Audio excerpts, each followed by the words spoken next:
నెల్లూరు జిల్లాలో జనసేనకు big shock తగిలింది. జిల్లా జనసేన అధ్యక్షుడు మనుక్రాంత్ రెడ్డి అతి త్వరలో వైసీపీలో చేరుతున్నట్లు ప్రకటించారు. నెల్లూరు రూరల్లో ఎన్డీఏ కూటమికి ఇది కోలుకోలేని దెబ్బంటున్నారు రాజకీయ విశ్లేషకులు. కాగా వైసీపీలో చేరాలంటూ మనుక్రాంత్ రెడ్డిని ఎంపీ అభ్యర్థి విజయసాయిరెడ్డి, రూరల్ ఎమ్మెల్యే అభ్యర్థి ఆదాల ప్రభాకర్ రెడ్డి ఆహ్వానించారు. ఈ సందర్భంగా పార్టీ అధ్యక్షుడు వైఎస్ జగన్ ఇచ్చిన సందేశాన్ని కూడా అందించారు. దీనిపై స్పందించిన మనుక్రాంత్ రెడ్డి 2-3 రోజుల్లో వైసీపీలో చేరుతానని తెలిపారు. పార్టీ కోసం ఎంత కృషి చేసినా జనసేనలో తనకు గుర్తింపు లేదని, తన కృషిని గుర్తించిన జగనన్నకు కృతజ్ఞతలు తెలిపారు. మనుక్రాంత్ రెడ్డి స్పందనపై హర్షం వ్యక్తం చేశారు వైసీపీ నేతలు. అధ్యక్షులుగా ఉన్నాను. రాష్ట్రంలో ఎన్నో పదవులు ఇచ్చున్నారు జనసేన పార్టీ. నేను ఉన్నన్ని రోజులు ఒక అసెట్ గా పార్టీకి ఉండాను. కార్యాలయం కూడా 6 సంవత్సరాలు నడిపించుకుంటూ ఎంతో డెవలప్ చేస్తున్నాను. నెల్లూరు జిల్లాలో కూడా దాదాపు 2500 కమిటీల వరకు వేసుకొని ప్రజల్లో కూడా దాదాపు 1.5 సంవత్సరం నుంచి డోర్ టు డోర్ క్యాంపెయినింగ్ చేసుకుంటూ ప్రతి ఒక్కరు వాళ్ళ సమస్యలు తెలుసుకుంటూ వాళ్ళతో తిరుగుతున్నాను.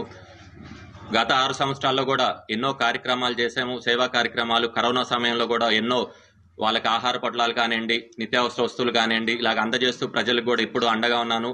నేను ఏ నిర్ణయం తీసుకున్నా ప్రతి ఒక్కరు కూడా నాకు అండగా ఉంటారని చెప్పి నేను కోరుకుంటున్నాను. తప్పకుండా ఈ రోజు మా ఇంటికి వచ్చి నన్ను ఆహ్వానించినందుకు మరొకసారి విజయసాయిరెడ్డి గారికి కానీ, అదేవిధంగా ఆదాల ప్రభాకర్ రెడ్డి గారికి కానివ్వండి, అదేవిధంగా బీదా మస్తాన్ రావు గారికి, చంద్రశేఖర్ రెడ్డి గారికి, ఖలీల్ గారికి అందరికి కూడా నేను ధన్యవాదాలు తెలియజేసుకుంటున్నాను.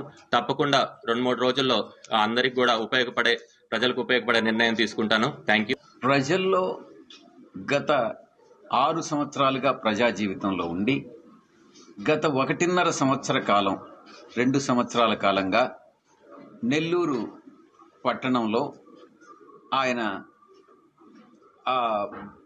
గడప గడపకి తిరుగుతూ ప్రజా సమస్యల్ని తెలుసుకుంటూ ప్రజల సమస్యల్ని ఆకళింపు చేసుకుని ఈరోజు ఒక అపారమైనటువంటి అనుభవం సంపాదించినటువంటి మనుక్రాంత్ రెడ్డి గారు మా పార్టీలో చేరడం నిజంగా పార్టీని బలోపేతం చేసినట్టు అవుతుంది అన్నటువంటిది నా యొక్క విశ్వాసం. పార్టీలో కీలకమైనటువంటి, ఎందుకనంటే ఆయన అనుభవాన్ని బట్టి ఆ అనుభవానికి తగినట్టుగా పార్టీ ఆయన్ని ఉపయోగించుకుంటుంది.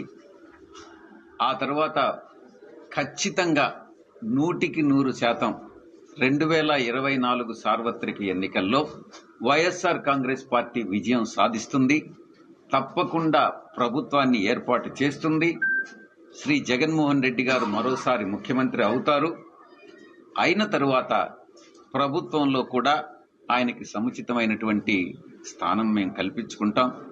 ఆ తరువాత 2026, 29 ఆ డీలిమిటేషన్ తర్వాత ఎలా ఆయన సేవల్ని ఉపయోగించుకోవాలి అన్నటువంటిది గౌరవ ముఖ్యమంత్రి వర్యులు శ్రీ జగన్మోహన్ రెడ్డి గారు నిర్ణయం తీసుకుంటారు.